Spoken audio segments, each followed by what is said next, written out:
For more on this, let's bring in Republican Senator John Hoeven from Minnesota's neighbor, North Dakota. Senator, you've heard the governor's and the mayor's demands that federal troops, federal authorities get out of Minneapolis. What's your reaction? My reaction is that Governor Walz and the mayor need to work with the federal law enforcement officials. They need the state and local law enforcement to work together with our law enforcement officials, not only to enforce the law needs to be enforced, not enforced selectively, but enforced, and they need to work together. And that's how you keep people safe in our communities, in their homes. And also, I think that would help greatly in terms of identifying the people who are here illegally and pose a real threat in terms of crime and other problems for our country.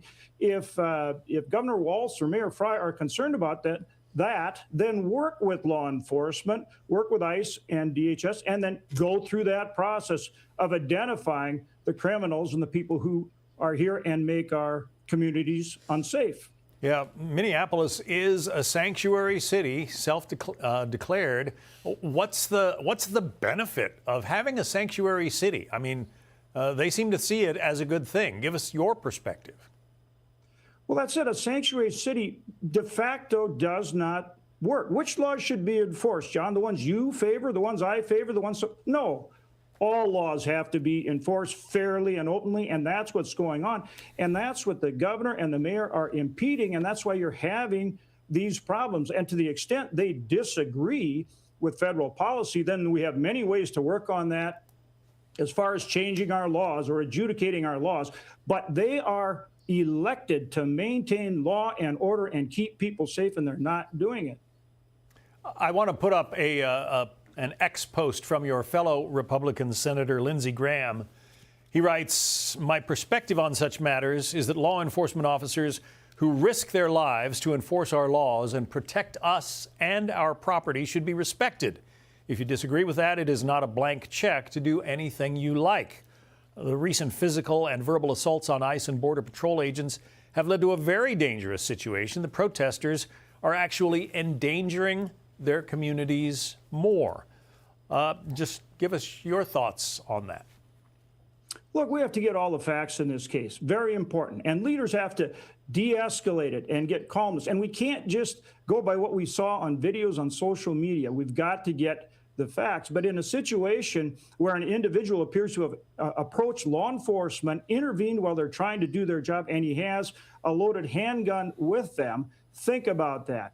Those law enforcement are out there risking their lives. Imagine if that was your husband or your wife out there trying to enforce the law to keep us safe.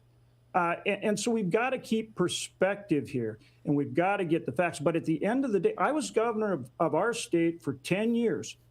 And I'll tell you what, I knew number one, I had to work to keep our citizens safe. Peaceful protest, yes, but enforcing the law, local and state and federal law enforcement officials working together with elected leaders, first and foremost, keep people safe. And that's what actually protects our right to protest and our First Amendment rights to speak out, is not selective enforcement of the law, but enforcement of all of our laws. The Border Patrol Commander Greg Bovino, in summarizing what happened there, pointed out that the mayor didn't even mention the fact that this man who was shot and killed was apparently carrying a firearm, and not just a loaded firearm, but 2 extra magazines as well. That would seem to be important here, but the mayor didn't mention it.